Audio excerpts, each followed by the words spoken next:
வணக்கம் நண்பர்களே. Printing machinery எப்படி உருவாச்சுங்கிறது பார்த்துட்டு இருக்கோம். சரியா? சுமார் 7ஆம் நூற்றாண்டுலேருந்து 15ஆம் நூற்றாண்டு வரைக்கும் சைனாக்காரங்க கண்டுபிடிச்சு எழுத்துக்களை மட்டும் பயன்படுத்தி பேப்பருக்குமே வந்துச்சு. ஆனாலும் பேப்பர், துணி ரெண்டுலையுமே மாற்றி பிரிண்டிங் பண்ணிட்டு இருந்தாங்க.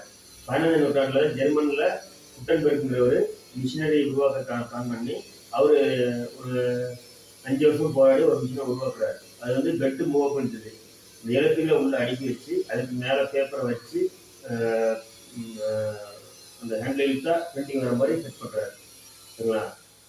அதுக்கப்புறம் அதை பயன்படுத்துகிறாங்க. அதுக்கு முன்னாடி வரைக்கும் எழுத்துக்களை மட்டுமே வச்சு எழுத்துக்களுக்கு மேலே நேரடியாக பேப்பரை வச்சு பிரிண்டிங் பண்ணது டைம் லேட்டு.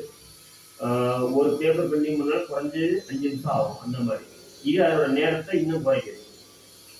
15ஆம் நூற்றாண்டுக்கு அப்புறம் இந்த மிஷின் உருவாக்குனதுலேருந்து திருப்பி ஒரு 30-40 வருஷம் எல்லா நாடுகளுமே இதுக்கு அடுத்த ஸ்டெப் போகிறதுக்கான வேலையை பார்க்குறாங்க. அது சிலிண்டர் டைப்புக்கு. அது எப்படின்னு கேட்டிங்கன்னா, பெட்டு நார்மல் பெட்டாகவே இருக்கும். சரிங்களா? அதுக்கு மேலே ஒரு சிலிண்டர், அந்த சிலிண்டரில் பேப்பரை வச்சு ரொட்டேட் பண்ணால் கரெக்டாக அந்த எழுத்து மேலே பட்டு வர மாதிரி செட் பண்ணுறாங்க. அதுதான் ஆப்செட்டுக்கான முதல் அறிகுறி. அந்த டைப்பு தான் அது. 15ஆம் நூற்றாண்டில் கிடையாது. அதுலேருந்து ஒரு குறைஞ்சது ஒரு 50 வருஷம் கழிச்சு தான் இந்த மெத்தடு உருவாகுது. அதுல இருந்தால் ஆனால் இப்போ அந்த டைமில் கரண்ட் மோட்டர் கிடையாது. முழுக்க மேனுவல் தான். கையிலேயே சுற்றுற மாதிரி தான் இயந்திரங்கள் உருவாச்சு.